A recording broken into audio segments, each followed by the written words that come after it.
Ok, alors on est toujours dans le Tanya, au chapitre, cette fois-ci 49, page 136.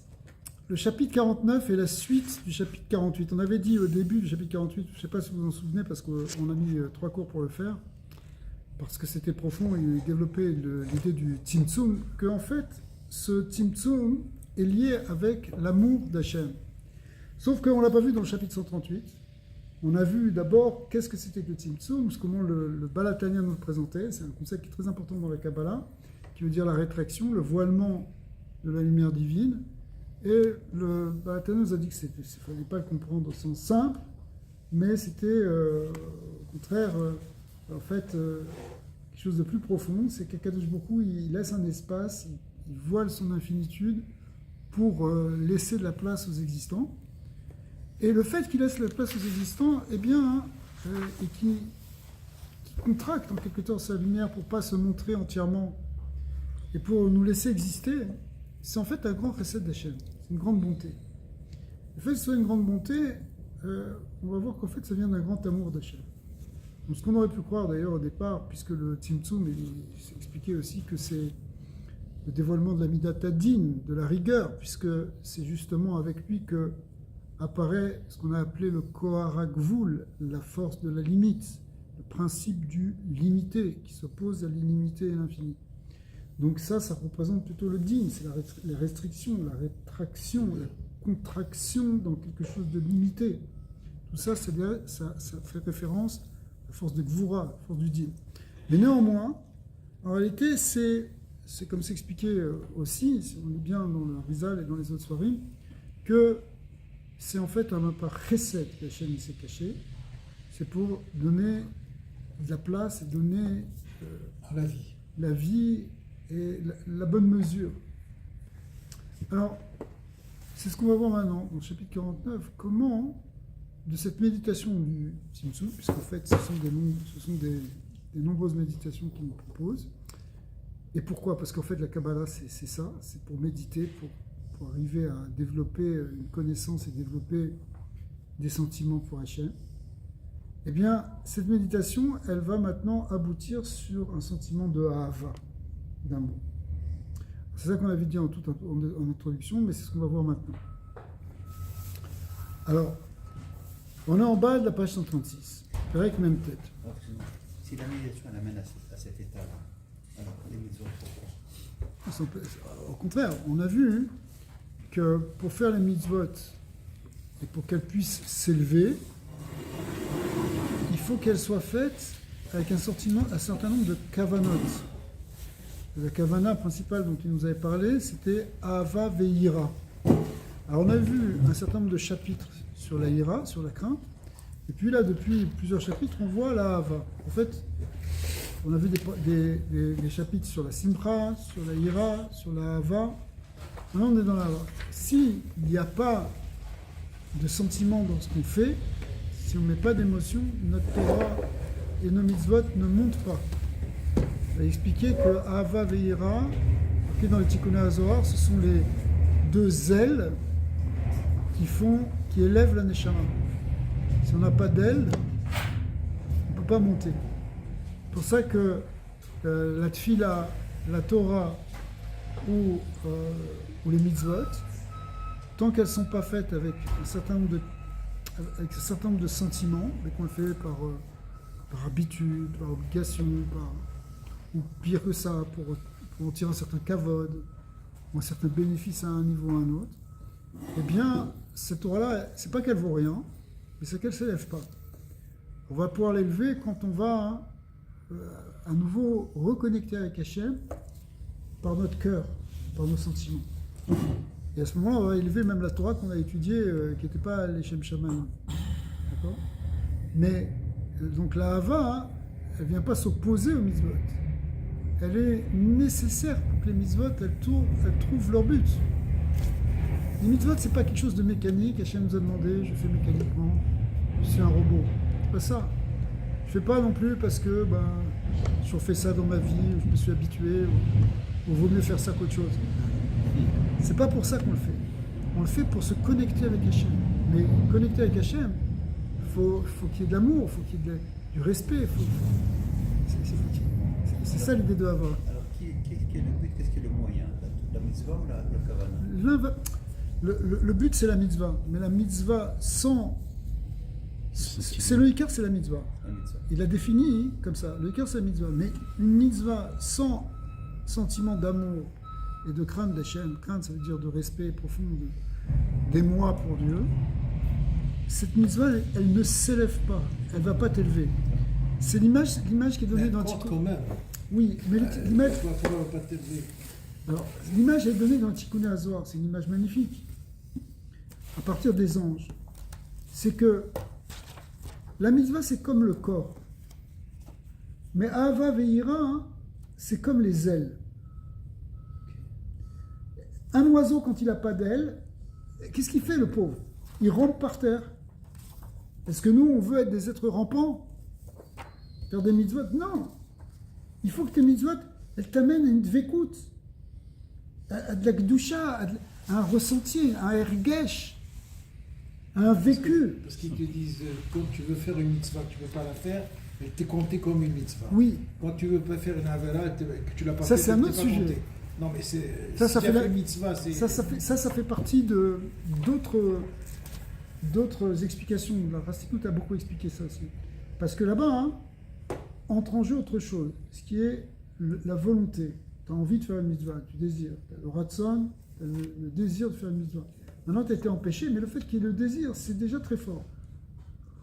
C'est parce que c'est ça le cœur, en réalité, de la mitzvah. C'est vouloir justement, mais maintenant, quand tu pratiques les mitzvot, tu pratiques la tefila. Je te dis ça, je me parle à moi-même. On fait la tefila, mais des fois, bon, on a fait tchik-tchak, on bâcle, on n'arrive pas, on n'a pas connecté, d'ailleurs, on n'est même pas concentré. Je parle pour moi. Ok. Alors, qu'est-ce qu'on fait?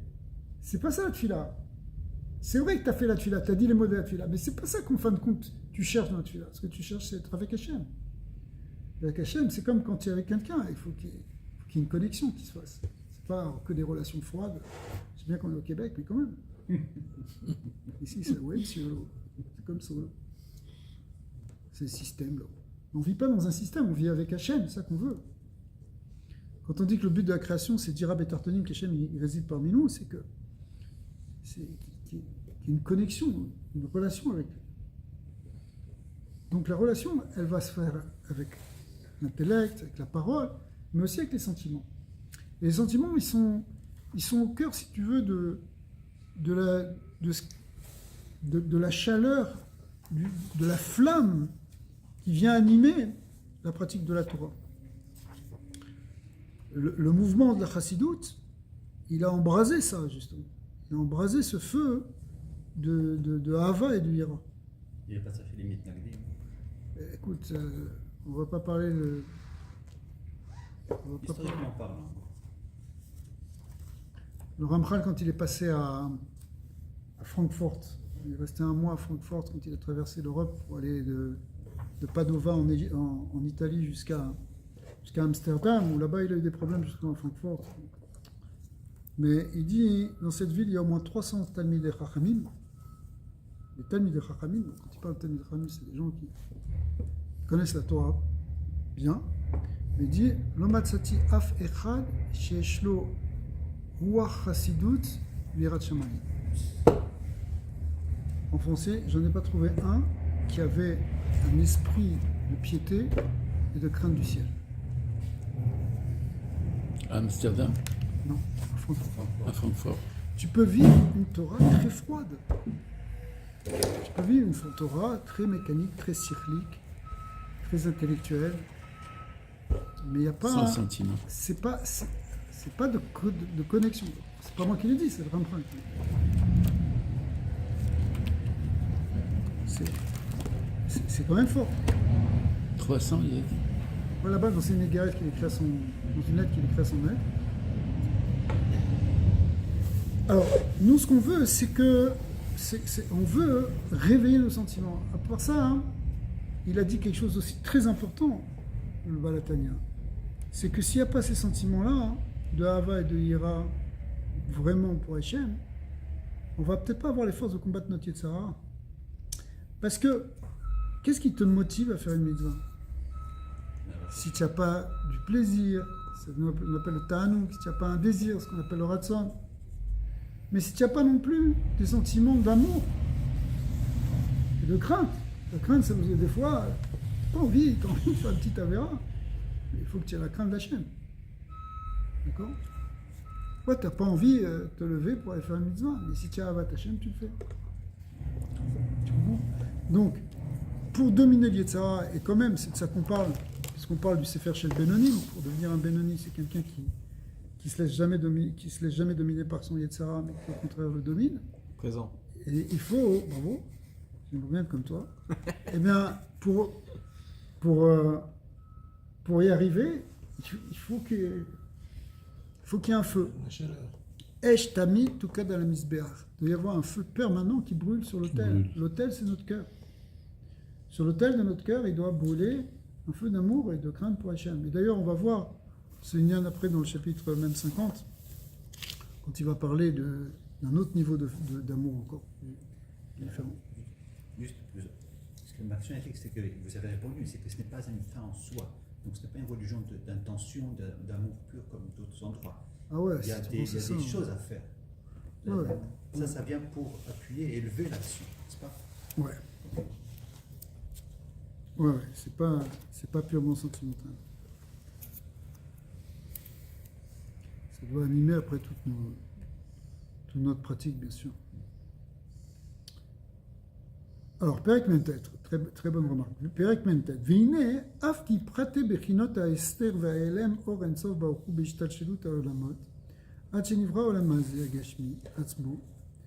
Alors, la phrase est un peu longue, mais on va la traduire au fur et à mesure. Même si les pratim, les détails de ce voilement de Shem, puisqu'on a dit que le Tzimtzum c'est un voilement, du Or Ensof, il vient dans ce qu'on a appelé la Ishtalshelut, c'est-à-dire l'enchaînement des mondes qui produisent de degré en degré, jusqu'à arriver à Shenivra Olam Hazeh Hagashmi, jusqu'à ce qu'on arrive à la création du monde matériel. Atzmo. Mispa ou minim, miminim, shenim.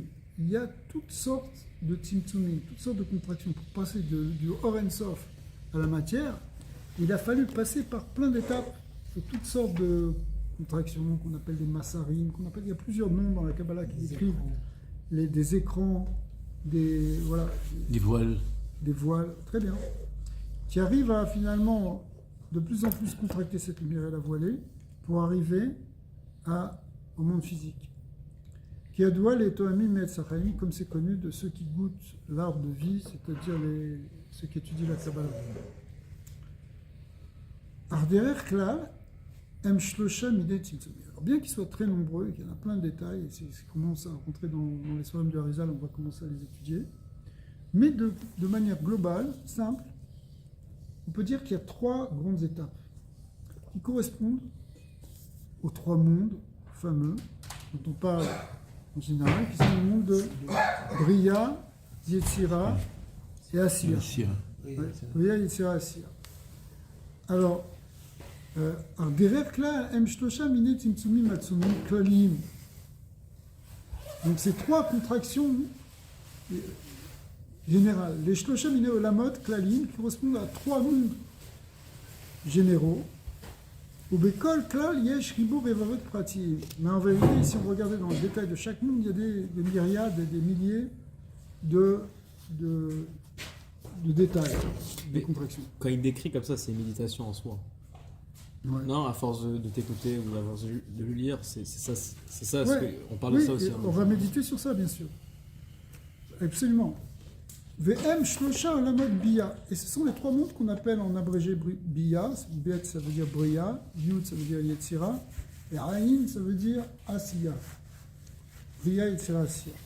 Qui Olam Hatzilut, au-dessus de Bria, Yetzira, Asiya, il y a un 4e monde qui s'appelle Olam Hatzilut. Alors lui, bien qu'il vienne après le Tzimtzum premier, mais en réalité, c'est pas vraiment. La lumière est encore unifiée avec le Ensof. Parce que Hatzilut ou Elokut Mamash, c'est un monde divin. C'est quelque chose qui est un peu difficile à comprendre comme terme. Si tu dis un monde, c'est quelque chose qui est créé. Mais Hatzilut, c'est pas créé. C'est une émanation divine. C'est purement du divin. C'est le monde des Sphirot. Ugde Livro Olam Abriya, Shen Neshamot Malachim Elyonim. Alors, pour passer de Hatzilut à Briya, vous avez Hatzilut qui est le monde divin, après il faut commencer à rentrer dans la création à proprement parler. Et le monde de Briya est un monde purement spirituel dans lequel se trouvent des Neshamot, les Neshamot de Tzadikim, et se trouvent des Malachim. Les plus grands Malachim se trouvent dans Briya. Alors, Shen Neshamot ou Malachim Elyonim, ce qu'on appelle les Malachim Elyonim. Asher Avodatam Lachem Bebechinat Chabad. Leur Avoda, elle est au niveau de, si vous voulez, c'est des intelligences, c'est une saga, c'est une perception, ce qu'on appelle Chokhma Bina Da'at. La Chokhma étant la fulgurance de l'éclair de la compréhension, la Bina étant le fait de rentrer dans les détails pour mieux cerner ce qu'on a perçu, et le Da'at en étant la synthèse. Voilà ce que font les Neshamot dans le Olam Abriya. Hein. Leur avoda, c'est de connaître Dieu. C'est ce que font les Malachim. Ils découvrent en permanence la grandeur et la sagesse et l'intelligence du divin. Donc c'est ce qu'on appelle avoda bebeknat chabad, amit lavshin bahem, qui s'habille, donc ces sphirotes de Chokma Bina Da'at, elles s'habillent dans ces Neshamot, dans ces Malachim Elyonim. Vem masigim ou mekablim même. Eh bien, en fait, ces âmes et ces anges, de là, grâce à ces sphirotes de Chokma Bina Da'at, qui sont les sphirotes de la connaissance, eh bien, elles atteignent elles-mêmes une connaissance. Elles atteignent ce qu'on appelle une asaga. Masigim, elles perçoivent. Ou mekablim même, elles reçoivent d'elles. Et pour passer de ce monde de Hatzilut à ce monde de Briya, où il y a ce monde très spirituel, donc fait d'esprit, il y a Tzimtzum Atzum, il y a une très très grande contraction. C'est du divin, là on passe déjà dans la création. Donc il y a une contraction, je pense qu'il faut amener encore peut-être des lignes.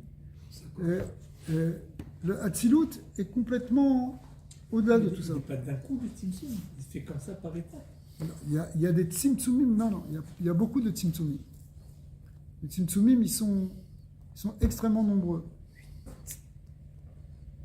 Est-ce qu'ils sont provoqués par, justement, la volonté divine? Oui, c'est que la volonté divine. C'est la volonté divine qui crée le Tzimtzum. Ouais, c'est parce que chez les deux. Donc il n'y a pas un Tzimtzum, C'est plusieurs. J'avais jamais compris ça. C'est superposé. Alors, souvent, on parle le Tzimtzum, de manière générale. En fait, quand tu parles de Tzimtzum, tu parles du principe du Tzimtzum, principe de la contraction, ou tu parles de ce qu'on appelle le Tzimtzum Rishon. Alors, là, ici, on ne rentre pas dans ces détails-là. Il est en train d'expliquer les Tzimtzumim qui passent de Hatzilut jusqu'à arriver au monde Gashmi. Mais en vérité, bien avant Hatzilut, il y a déjà un premier Tzimtzum. En tout cas, le premier Tzimtzum qui est marqué dans les Sfarim de Raphaël Vital, de Rizal. Il commence par un Tzimtzum au niveau du Hansov qui donne ensuite Adam Kadmon. Et dans Adam Kadmon, il y a plein de Tzimtzumim pour arriver au Olam HaKudim, au Olam HaLikudim. Il y a beaucoup de Olamot. À chaque fois, c'est des Tzimtzumim pour arriver à faire des Sphirotes, à faire des Kelim. C'est une image alors, puisque c'est en haut de Hatzilut d'après ce que tu dis. Et Hatzilut, il n'y a pas de matière, il n'y a rien. Bah oui, bien sûr. Donc c'est une image.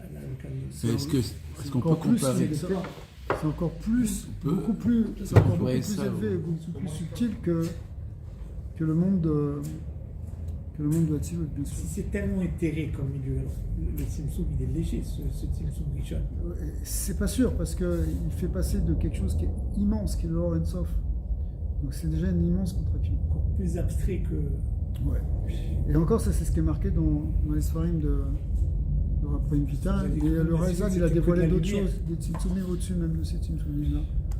Est-ce que ça peut être comparé à ce phénomène qui arrive lorsqu'on jette une pierre au milieu d'un lac et ça fait des cercles concentriques? Ouais, ça va être une manière de...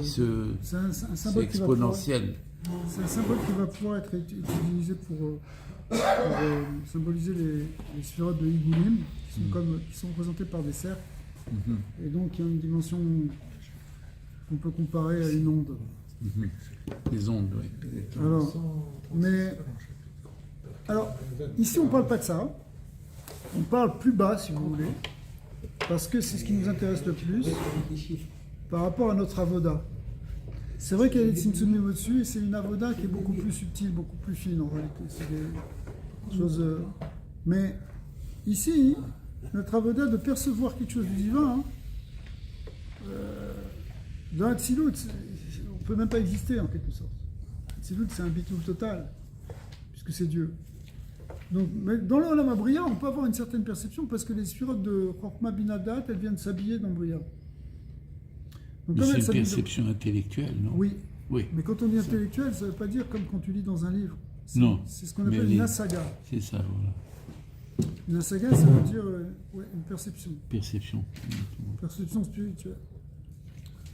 Mais après ça, Vechen mi Briya le Yetzira, quand tu veux passer du. Si le souci, il y a la Oui, justement, les sphirotes de Chorma, Bina et Da'at, elles sont dans Hatzilut, mais elles ont une connexion spéciale avec le Olam HaBriya. Alors, on ne va pas expliquer maintenant comment ça fonctionne, ça c'est tout un chapitre, enfin c'est plus qu'un chapitre, c'est toute une Thèse. si tu veux une thèse, c'est pas ça, mais c'est pas grave, dans la connexion entre ces sphirotes et le Olam HaBriya. Mais Zabati Legani, il a dit que la Shekhinah, c'est grand de l'Atsilut. Il a défini comme ça. ouais, non, Tu m'avais dit aussi, il y a autre chose. non,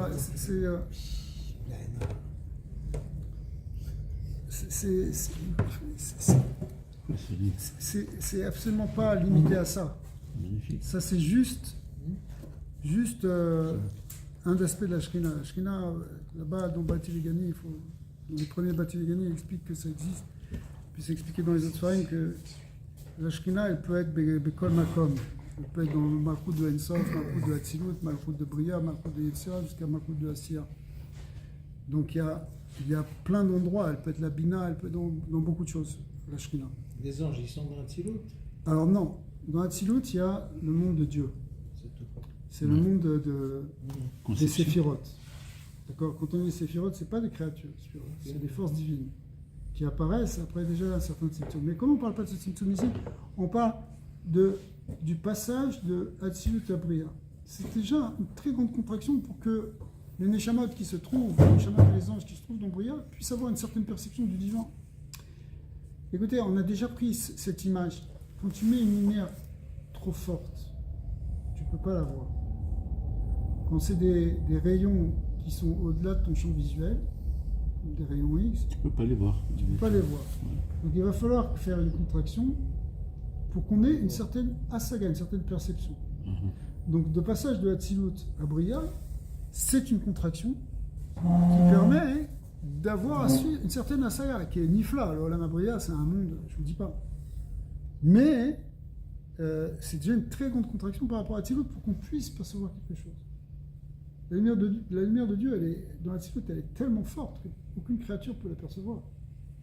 Donc il faut les filtres. Est-ce qu'il y a Si une vous mesure reprenez l'image des filtres, il faut qu'il y ait des filtres, il faut qu'il y ait une imitation de cette lumière pour qu'on puisse en avoir une asaga. Est-ce qu'il y a une mesure entre ces différentes strates de... Oui, c'est la mesure du tzimtzum.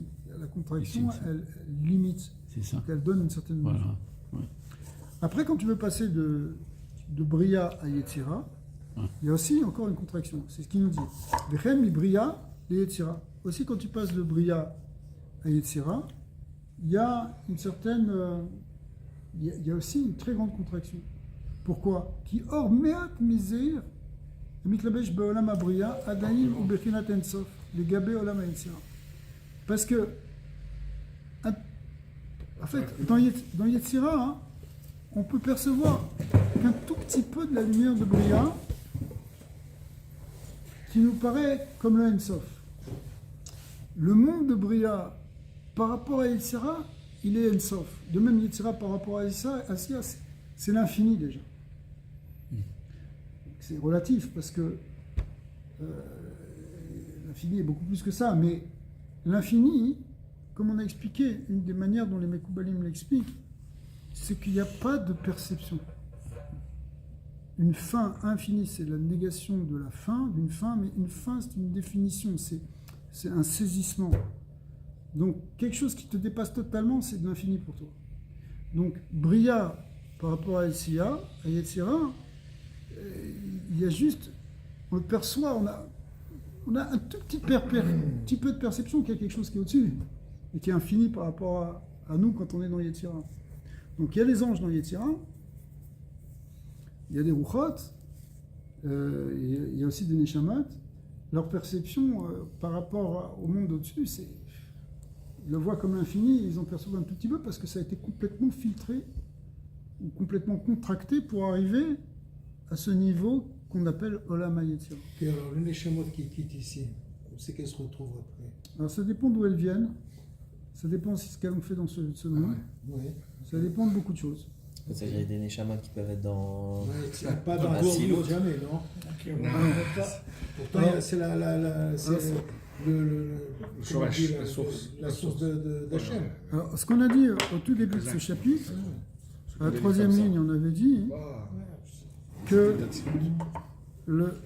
pour arriver justement, passer de Hatzimot au monde Gashmi, c'est-à-dire du divin au monde matériel, il avait dit mispar ou minim shonim, et on avait dit il y a toutes sortes de tzimtzumim qui viennent, et après on avait dit qu'ils sont des ribou revavot, qui sont des milliards de contractions. C'est-à-dire que ce qui nous apparaît comme trois mondes, on dit on va passer, tiens, on est dans Asiya, on va passer dans Yetzira, on va passer dans Bria, attention, on est calme, ça ne marche pas comme ça.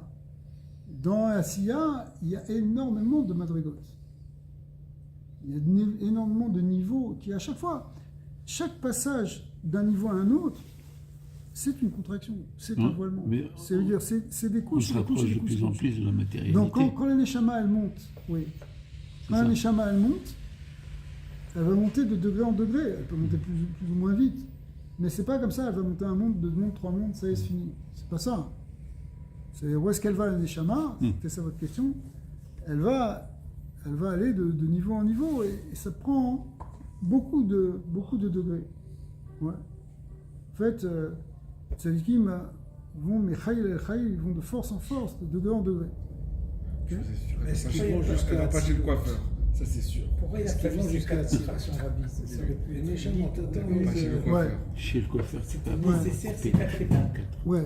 Alors, en vrai, hein, encore une fois, il y a des milliers d'étapes.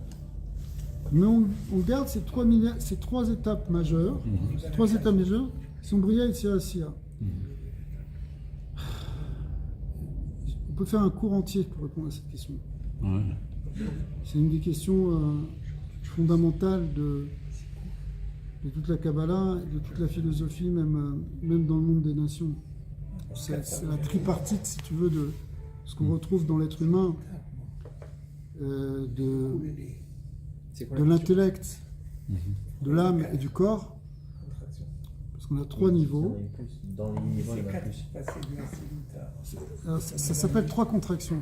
C'est-à-dire qu'il y a le passage de Hatzilut à Bria, de Bria à Yetzira, et de Yetzira à Asiya, Ça, c'est- qui sont en fait les trois mondes. Ces trois mondes, c'est quelque chose qui est fondamental, c'est-à-dire que c'est pour ça que les sphirotes aussi, elles sont groupées en trois groupes, de Chabad, Chagat et Neim, Chokma Bina Da'at, Chesed Gvura Tiferet, Netzarot Yesod, Malchut étant un principe qui englobe tout.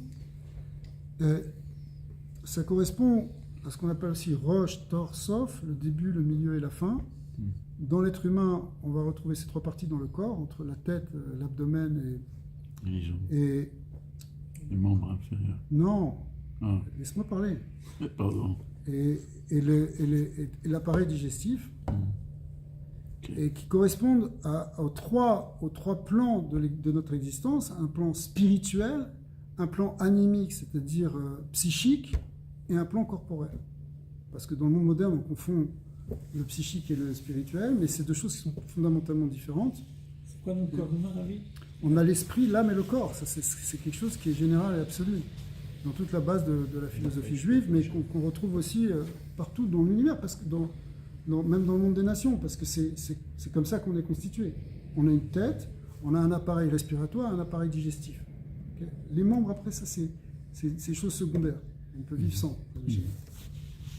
Alors, ces trois choses, elles correspondent à ce qu'on appelle le Rosh, Tor et Sof, le début, le milieu et la fin, et qui correspondent dans les Olamot à ces trois mondes. Un monde d'esprit, qui est Bria, un monde d'âme, âme au sens animique, d'accord, qui correspond à Yetzira, c'est le monde intermédiaire aussi, on l'appelle comme ça, et le monde de Asiya, qui est le monde inférieur, qui est le monde du corps, le monde physique. En réalité, quand on rentre un peu plus dans les détails, même le monde le Olam Asiya, il n'est pas que physique, mais on peut retrouver cette tripartite qui est fondamentale. Donc c'est pour ça qu'il y a 3 Tzimtzumim principaux.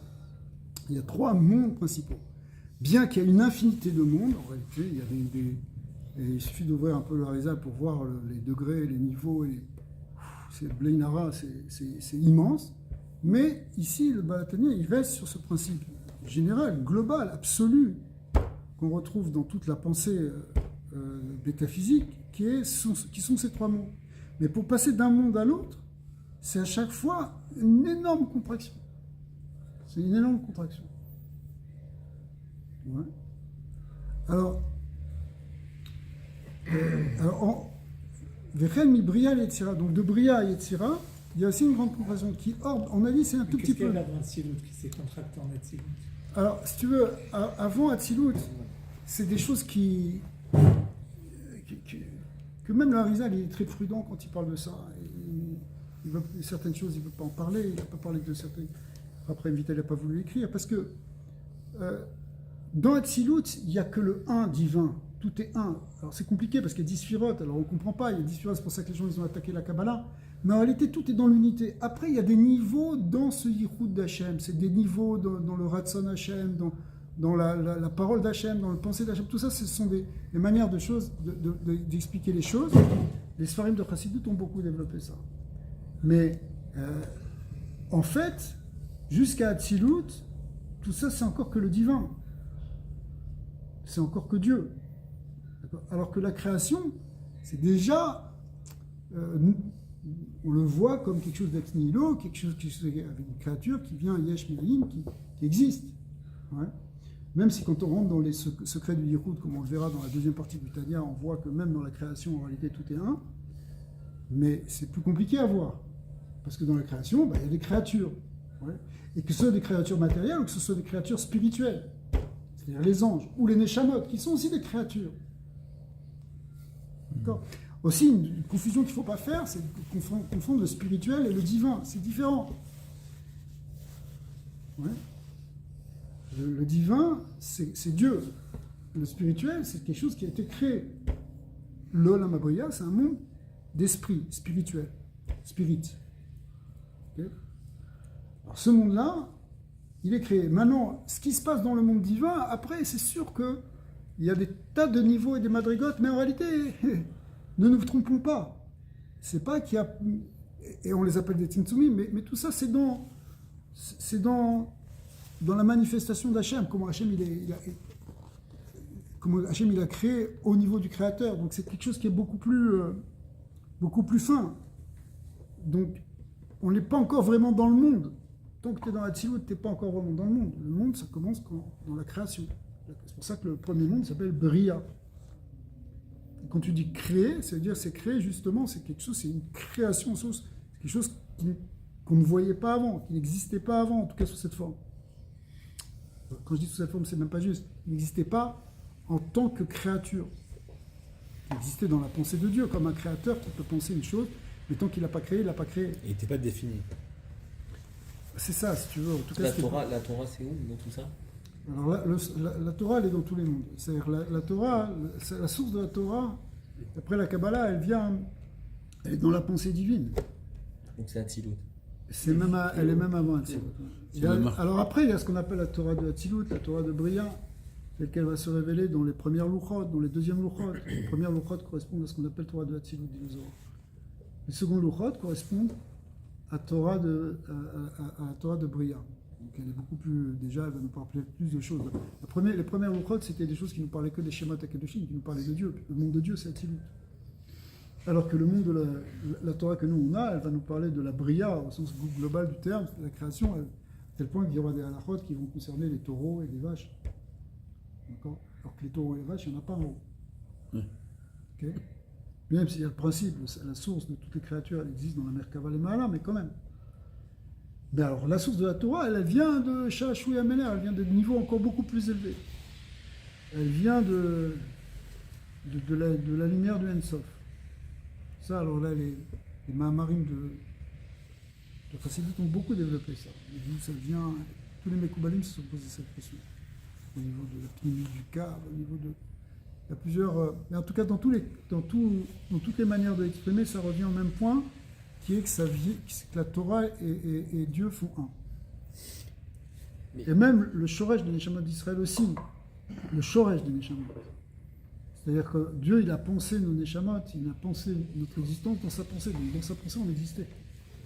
Et pour reprendre sa question d'avant, pourquoi 4? Vous avez dit 3 mondes, 3 sphirotes, mais pourquoi 4? Je sais qu'il faut faire tout un cours dessus, mais. Alors voilà, c'est ce qu'on vient de dire. C'est pas 4, c'est 3. Ok, c'est 3, ok. C'est 3. Atzilut, c'est Dieu. Atzilut, c'est Dieu. Atzilut, c'est Dieu. Mais il y a 3 mondes. Ok, ouais. Alors tout le temps, on va parler des Arba, Olamot, des 4 mondes. Oui, mais il ne faut pas se tromper. Non, parce que Un, c'est Dieu, et les 3 autres, c'est la création. Donc c'est complètement différent. Alors nous, dans Asiya, en ce moment, Nous, on est dans Malchut de Asiya. On est dans le niveau le plus bas du Asiya. Mais en même temps, en nous, on a toute la possibilité d'accéder à tous les degrés. C'est pour ça que les degrés de la Tfila, ils correspondent à l'Aliyah, ce qu'on appelle le Sulam Aliyah, l'échelle qui nous fait monter de degré en degré. C'est une échelle essentiellement à 3 marches, ou même une 4e marche pour arriver dans la Tzilut, si on veut vraiment. Et qui correspondent au fait que notre Neshama, elle peut accéder à tous ces plans. Mais évidemment, mais c'est d'ailleurs c'est à ça qu'il veut nous amener aussi, le Morazaken. Parce que ces Tzimtzumim-là, ça va être en même temps la base justement de la démarche qu'on va pouvoir avoir. De la marche ou de la démarche. Donc, c'est vrai que nous, on est dans le monde de l'Asiya. Et même on est dans le monde le plus bas de l'Asiya, au sens où quand notre conscience elle est dans le matériel, et ben on est là, on est juste dans cette couche superficielle. Mais désolé, justement, je peux faire la question. Ouais. Non, Ok. on va continuer, rien fini. Alors on parlait de Bria ici. Viev Shal et Tlabesh Bo et là à l'idée de Tzimtzum VLM pour qu'un petit peu de la lumière de Bria descende et apparaisse dans la Yetzira, il faut une très très grande contraction. Vechen mi Yetzira le Asiya. Et même chose aussi pour passer de Yetzira à Asiya, le dernier monde, eh bien il y a aussi une très grande contraction. Et il dit entre crochets. Ok, moi chez Katou bin Kom Acher, comme c'est écrit, c'est expliqué ailleurs. Biur Shloshat Tzimtzumim Elu Be'arichut Lekarev El Sichlenu Adal, pour expliquer donc ces 3 contractions majeures qui sont, c'est expliqué longuement dans d'autres Mahamarim. Pour rapprocher quelque chose de notre pauvre cerveau. Le Ramchal, dans son livre Kelar Pitrei Chochma, Ouais. est-ce que ce sont des principes qui représentent chacun un monde, un degré De quoi? pour atteindre le... De quoi tu parles? Quand le Ramchal intitule son livre... Non, ça n'a rien à voir. Non, ça n'a rien à voir. Kelar Pitrei Chochma, c'est un 138. titre qu'il a pris, mais en réalité c'est parce qu'il y a 138... Kelar, il y a 138, il y a 138 chapitres. Alors bon, le nombre 138, il a une référence ici dans le Midrash, mais en fait c'est 138 chapitres. Mais dedans, il y a un certain nombre de chapitres qui sont consacrés à la notion du Tzimtzum. Et la manière dont il explique le Tzimtzum, elle se rapproche d'ailleurs de la manière dont on l'explique le Baal HaTanya. C'est aussi un Tzimtzum chez Lokepshuto, il ne faut pas le prendre au sens simple, c'est juste Mekabelim, seulement ceux qui, dans notre perception, elle est limitée. Ok, on arrive après le crochet, donc on est au milieu de la page Samertet. Vetachlit kol hatzimtzumim, le but de toutes ces contractions. Ou kedel livroa gouf adam achumri, c'est pour arriver finalement, contraction, jusqu'à faire un homme avec un corps physique, ou les arfia, les sitra achara, et qui est cette possibilité de faire une avodat Hashem en luttant contre les forces du Yetzer Hara et en dominant la force du mal. Veliot yitaron haor min hachoisher, ce qui va permettre la notion de supériorité Sur l'obscurité. de la lumière sur l'obscurité, et qu'on a expliqué déjà plus haut comme étant la transformation de l'obscurité en lumière. C'est un peu différent. Pourquoi la transformation de l'obscurité en lumière? C'est-à-dire que, en fait, L'obscurité, elle vient parce que justement, il y a eu un voilement de la lumière, mais quand on arrive à transformer ça, finalement, on arrive à dévoiler la lumière qui était contractée. Et comment on va le faire? Be'alot Adam et nafsho elokit ve'achiyuni. C'est lorsque, en faisant donc ce travail sur Yitzhara, on va transformer l'obscurité en lumière, en élevant notre nefesh abahamit, ce qu'on appelle ici le nefesh achiyuni, ouais. Mais pas simplement, et nafsho elokit ve'achiyuni, les deux nefashot. On va élever nos deux âmes. On va s'élever spirituellement, on va transformer aussi notre tendance naturelle qui est au niveau de notre gouffre, qui est au niveau de notre nefesh abahami. Mais en faisant cette soumission, en faisant cette transformation, on va élever même notre âme divine. Donc le but de la contraction, c'est pas de nous mettre dans l'obscurité, c'est finalement d'arriver à un niveau de dévoilement plus grand, comme c'est expliqué largement dans vos endroits. C'est-à-dire que le fait qu'on aura transformé l'obscurité en lumière, c'est ça l'idée de Yitaron Aor Min HaChosher, qu'il y a une supériorité de la lumière sur le Chosher. Il ne faut pas le comprendre comme ça. Ça veut dire c'est la supériorité de la lumière qui vient du Chosher qui a été transformée, comme l'a expliqué le Baal HaTanya plusieurs fois. Et bien finalement, ce Tzimtzum qui était au départ quelque chose qui a amené le Chosher, puisqu'après on va le transformer, ça va être encore plus élevé que la lumière tout court qu'on avait au départ. Ou qu'on aurait eu s'il y a peu de Tzimtzum. Le fait de passer par un manque, de passer par un voile, lorsqu'on l'a dépassé, on atteint une madriga qui est beaucoup plus grande encore. Et j'ai une petite question. C'est littéralement le corps physique d'un humain, ou parce qu'il y avait des dinosaures, il y avait des créatures hautes, non? Donc ça vient où ça?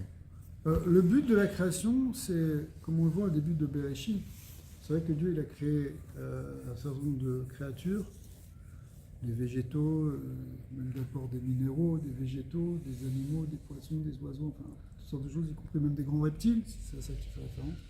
Mais le 6e jour de la création, il a créé l'homme. Et l'homme est venu être le point d'achèvement de la création. Donc, l'homme, il a une place dans la création qui est non seulement centrale, finale, mais qui est en même temps générale. C'est-à-dire que l'homme, il englobe en réalité toutes les créatures. Donc, le but de la création, c'est pas, Dieu, il n'a pas créé le monde pour les dinosaures, ni pour les oiseaux, ni pour les vaches. Il a créé le monde pour l'homme, parce que c'est l'homme qui va faire cette transformation. Les animaux ne sont pas capables de le faire. Qui c'est qui peut arriver à faire cette avoda de transformer l'obscurité en lumière? Et quand on dit l'obscurité en lumière, il y a beaucoup de choses qui rentrent dans cette phrase. Ça peut être transformer notre côté négatif, notre côté obscur, sombre. D'accord? En faire quelque chose de lumineux, de beau, de pur, de glorieux. Okay? Ça peut être transformer notre tristesse en joie. La joie, c'est de la lumière. La tristesse, c'est des ténèbres. Ça peut être sortir d'une épreuve grandie. Okay? Mais qui c'est qui peut faire tout ça? C'est l'homme qui a une âme divine qui est prise dans une âme animale. D'accord? Lorsqu'il y a tout ce travail, c'est ça tout ce dont on parle depuis le début. C'est pour ça que le Benoni, il a une grande place, parce qu'il est en guerre, il est en train de transformer. Le Racha, il a baissé les bras. Le Benoni, il se bat. Le Tzadik, il a déjà gagné. Il fait d'autres combats, mais c'est un autre niveau.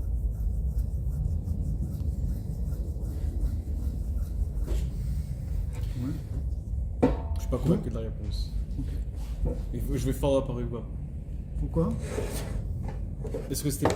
Moi, ce que j'ai compris, c'est même pas oublie science, c'est que j'avais assisté à un cours où on m'avait dit comme quoi il y avait un monde avant l'homme. Dieu a tué ces reptiles, ouais, ces grands reptiles, ces dinosaures, et il a recréé le monde après. Et là, c'est pour ça qu'on a ces sédiments. Ces sédiments, ces fossiles qui datent de millions d'années. Moi, j'essaie juste de comprendre, j'essaie de comprendre le 6e jour et tout. Comment tu expliques ça? Tu cherches le parc Jurassique, je vois. Le quoi? Tu cherches le parc Jurassique. Ouais, totalement. Non, mais elle est bien celle-là. Non, mais oui, mais. Non, mais je veux comprendre. Sérieusement, j'ai de comprendre parce que quand même. Je ne vois pas en quoi ça contredit ce que je viens de dire. Là, je suis pas en train de contredire. Parce que, non, c'est pas, tu peux contredire, ça ne me dérange pas, mais c'est pas ça. Mais je vois pas, au contraire. On voit que ce monde ancien, il faut comprendre, parce que dans le problème de Kabbalah, c'est pas expliqué exactement comme ça, mais on voit que ces mondes anciens, ils ont été détruits pour arriver à autre chose. Donc c'est pas la finalité. Ouais. Ce sont des étapes. Pourquoi est cette étape qui est nécessaire? C'est encore une autre question sur laquelle il faut répondre. Mais au contraire, le but de la création ici, c'est Adam. C'est intéressant, ça veut dire, si tu prends toute l'intelligence qu'il y a dans l'univers, il y a beaucoup... parce que, on a déjà parlé de ça dans ce cours, mais je ne peux pas m'empêcher de le répéter parce que c'est quelque chose qui est très important. Parce que les anciens voyaient la Terre comme le centre du monde. Et aujourd'hui, on leur dit, mais vous êtes ridicules. C'est pas le centre du monde, c'est un tout petit point insignifiant qui se trouve dans un petit coin de la galaxie, et c'est même pas au centre de la galaxie. Et cette galaxie est au milieu d'un univers beaucoup plus grand. Donc qu'est-ce que tu parles du centre du monde? Possible. Possible que vous avez raison. Mais d'un autre côté, si tu prends l'endroit de la plus grande complexité dans tout cet univers, et de la plus grande, du plus grand développement, que ce soit physique, que ce soit même à un autre niveau, bon, il y a des grandes galaxies, il y a des grandes étoiles, mais c'est de l'hélium. Ouais. Ok, il y a des grandes réactions chimiques qui se font, mais c'est des éléments simples. Il y a une énergie absolument infinie par rapport à, enfin, absolument beaucoup plus grande que la nôtre, évidemment. C'est pour ça que les gens, ils sont prosternés d'ailleurs devant les histoires. Il y a quelque chose de puissant, mais l'endroit de la complexité, de l'intelligence, de la connaissance, de l'information, pour l'instant, dans l'univers, on connaît qu'ici, la Terre. Okay, bah ça, donc de ce point de vue-là, la Terre est au centre de l'univers, puisque c'est elle qui comprend le plus de connaissances regroupées. Tu prends une amibe, même dans une cellule, tu as plus de complexité que dans toute une galaxie pratiquement. D'accord ? Et pourtant, il y a beaucoup de choses dans une galaxie. Donc imagine. Mais dans tout ça, sur cette Terre, qu'est-ce qui a la plus grande complexité et qui a accès au plus grand développement, on pourrait dire, c'est l'homme. Claire. Donc, sauf que c'est pas simplement, là encore on a parlé que de choses matérielles, mais justement l'homme il a accès même pas simplement, parce que on parle des galaxies, on parle des étoiles, mais l'univers que nous décrivent les physiciens, mais pour nous ça c'est encore que le plan le plus bas d'Assia. Après ça il y a d'autres mondes qui sont pas physiques, vous voyez. Et bien l'homme il peut avoir accès à tous ces autres mondes aussi, il peut les englober d'une certaine manière. Pourquoi ? Parce que au niveau de sa Neshama, elle peut accéder à tous ces plans. Ce qu'on disait que l'homme il est construit sur ces trois niveaux, justement de corps, âme et esprit, ben ça fait qu'il a accès au lien de Asiya, Yetzira et Bria. Mais en réalité, son âme, dans sa source, elle est divine, donc il a même accès à Tzilut. Ouais. Et même dans les niveaux même plus élevés, c'est pas pour rien que ça s'appelle justement Adam Kadmon. Alors, ce qu'il y a après, c'est qu'on compare la Torah à l'eau. Et que l'eau, c'est l'élément qui caractérise la vie ici sur Terre. Et la seule planète où peut-être qu'il y en a, c'est Mars. Ouais. Parce qu'ailleurs, il n'y en a pas. Comme tu as dit, c'est des gaz comme l'hélium, des gaz rares, etc. Mais même l'eau, on compare la Torah à l'eau parce que l'eau, c'est la vie, c'est dans ce monde-ci, c'est ce qui donne la vitalité, c'est ce qui s'écoule partout, sans eau, il n'y a pas de vie, etc. Mais même si tu trouves de l'eau dans d'autres planètes, on va en trouver c'est pas tellement compliqué, c'est H2O. Ok ? Mais des structures moléculaires beaucoup plus complexes d'une protéine, tu n'en trouves pas ailleurs. D'accord ? Et je ne parle pas de la structure d'un être humain. C'est énorme. Que ce soit au niveau physique et encore plus au niveau psychique, à tous les niveaux. Cette complexité-là, tu ne la trouves pas ailleurs. Ou peut-être tu la trouves, tu la trouves peut-être dans ces mondes supérieurs, mais pas avec la spécificité de l'homme dans ce monde-ci, qui est confronté justement à cette dualité matière-esprit. D'accord ? Et dans lequel, c'est-à-dire ce qu'on a appelé ici les deux âmes. l'âme vitale et l'âme divine. Et parce qu'il y a cette dialectique entre ces deux âmes, il y a cette possibilité de faire une transformation extraordinaire et de dévoiler même les choses les plus hauts, même dans le monde le plus bas. C'est pour ça que Chassidut, elle nous dit, c'est ça le tartif de la création, c'est d'arriver à dévoiler le divin ici. Mais comment tu le dévoiles? Par le travail que tu fais sur toi. Et qu'est-ce qu'on s'en fiche du travail que sur moi? Qu'est-ce que je suis tout petit? Je suis même pas un grain de poussière par rapport à l'univers. Non, c'est pas vrai. C'est pas vrai. Ce que tu contiens à toi, ça contient plus que toute la galaxie. Voilà une bonne réponse. Voilà, c'est la meilleure réponse que j'ai eu à cette question de toute ma vie. Tu devrais la filmer, on l'encadre, on l'envoie partout. Non, mais c'est vraiment, c'est une bonne réponse. Mais Merci. Rémi, juste, Non moi quand on Présente Hachem. sur le parc Jurassique, les Très bonne dinosaures, réponse. Ouais. ils étaient avant le Maboul, ils étaient avant le temps. Oui. C'est ça, c'est pas un monde qu'Hacham a effacé, les dinosaures, ils ont vécu avec nous, là. Oui, je sais, mais c'est parce que moi, la question c'est juste, il avait Par détruit rapport le au monde. Maboul. On n'avait c'est- juste pas de Jeep à cette époque. Voilà. Par rapport au Maboul, c'était. Tu vois, quand il y a eu le Maboul, c'est là où ils ont été anéantis. Pardon, c'est comme C'est le déluge. Ouais, ok. Il y a Ah, un ok. météore Toi, qui tu as dit qu'il y a eu un est premier monde qu'Hacham a repris l'enlevé. Il y a un météore qui est tombé dans le golfe du Mexique. À ça, il y a eu le gros boom qui a enlevé tous les dinosaures. Ah, c'est ça, parce que les hommes, avant le déluge, ils étaient plus grands que Le nous. golfe C'était du des géants. Mexique, enfin, le golfe de C'était des l'Amérique. géants. Le golfe de l'Amérique. Mais géants dans quel sens? Il y avait des gens, mais il n'y avait pas Il y avait toujours créatures. C'est tout le Mais bon, golfe du Mexique. moi c'était ma réponse. Moi j'ai aimé ça. Alors bon, Explication. au moins déjà, c'est bien. Il y avait toujours les créatures. J'arrive à le remettre. Alors, Tu peux tirer le verre. Tu peux tirer le verre. Allez. Sans l'expérience. J'ai aimé ça, hein. donc ça mène à l'Itaron à Or Binachosher. L'homme, il a cette capacité de faire ça maintenant. Verlot à Adam et Nafsho et Lokit Vakionit, Vushea. Alors on a parlé de l'âme divine et de l'âme animale qui vont s'élever, mais aussi ce qu'on appelle les vêtements. Et vous vous rappelez qu'est-ce que c'était les vêtements de l'âme? Oui. Ah. Les pensées. La pensée, la parole, l'action. Bravo. Tu vois? Vekol Kochot Agouf et même toutes les forces corporelles, Kulam Lachem, elles deviennent toutes après sanctifiées pour Dieu. C'est-à-dire même nos fonctions corporelles. Quand on arrive, quelqu'un arrive à un haut niveau de Gdusha, même ce qu'il fait physiquement, c'est quelque chose de très très spirituel. Marqué dans le dernier Pérec de Messiat Shaim sur la Gdusha, enfin, c'est pas le dernier, mais où là-bas, c'est la fin, disons. Là-bas, il explique que c'est quoi le Kadosh. Il dit que Kadosh, ça veut dire son corps, il est comme un Beth Amikdash. Qu'est-ce qui se passe dans un Beth Amikdash? La matérialité, elle est élevée vers le divin, elle est transformée en divin. Là, ton corps aussi, tu manges, mais tu fais des tikkunim. Voilà. Les tzadikim, on dit sur... Rabbi Nachman, il dit qu'avec la achila, on peut atteindre des niveaux spirituels et faire des tikkunim encore plus grands. Le Réa Shabbat, il s'est levé plus en mangeant, non? Voilà, tous ces C'est tzadikim. Le Réa Kadosh, il s'est levé plus en mangeant le Shabbat. Et pourtant, c'était un coup spirituel, c'était un niveau laisse tomber.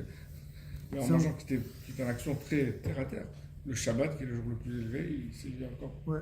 Alors, on ne fait pas. Parce que la achila, elle intègre justement aussi le corps, plus que la tfila. La tfila, elle intègre la neshama, même l'âme divine des tendances, parce que c'est pour ça que le Zohar dit que quand on prie, c'est un temps de guerre. Shat shluta, shat krava. Le temps de la prière, c'est un temps de combat. Mais au moment de la achila, c'est encore plus. D'ailleurs, le mot lechem, c'est le même mot que milchama, que la guerre. Les gars. Mais cette guerre sur notre corps, sur nos tendances, elle peut nous élever, au contraire, et amener un grand dévoilement de Yirat Hashem. Donc, c'est ça le but, justement, de cet enchaînement de monde, c'est d'arriver au monde d'en bas pour pouvoir faire tout ce travail. Véné Kemaim, alors voilà. Après ça, il va expliquer que comment ça peut générer le sentiment de Ahava. Véné Kemaim Apanim Lepanim, l'eau, un lac par exemple, c'est quelque chose qui fait un miroir, on a déjà vu cette image. Qui Moshe Kadosh Baruch Hu qui viachol iné Inyar Vesilek Letzad אחד דרר משל את אורו הגדול, הבלתי תכלית, גנוז והסתירו בשלושה מיני צמצומים שונים. Le même qu'Akadosh Baruch Hu, si on peut dire comme ça, il a voilé, il a caché justement sa lumière et son infinitude, son lumière infinie dans ces trois contractions principales.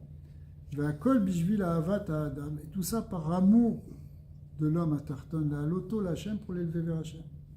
Qui ahavat docheket abasar. Achad kama vekama bekifle kiflaim le'en ketz ki raoui. לאדם גם כן להניע ולעזות כל אשר בנפשש ועד בשר ולהפקיר הכל בשביל לדוף כבור. En retour, on pourrait dire à quel point nous aussi on devrait être reconnaissants et aussi mettre de côté. Il faut être aussi capable de se contracter en quelque sorte par amour pour Hachem. La semaine prochaine, on va voir réellement ce que ça veut dire, comment, jusqu'où ça va, cette idée de Avat Hachem. Mais c'est juste, on a commencé juste le thème là maintenant, qui est de comprendre que si Akadosh Baruch Hu, il a fait tout ça pour nous, nous aussi on peut faire tout ça pour lui, et au contraire atteindre un vrai niveau de Hava. Le niveau de Hava, ça va être même exclusif. C'est ça que la Torah, elle a exclu la Avodah Zarah. On ne peut pas se tourner vers autre chose. Si on aime Hachem, on n'aime que Hachem. Mais on va voir, ça va loin en fait. Baruch Adonai Leolam, Amen, Amen.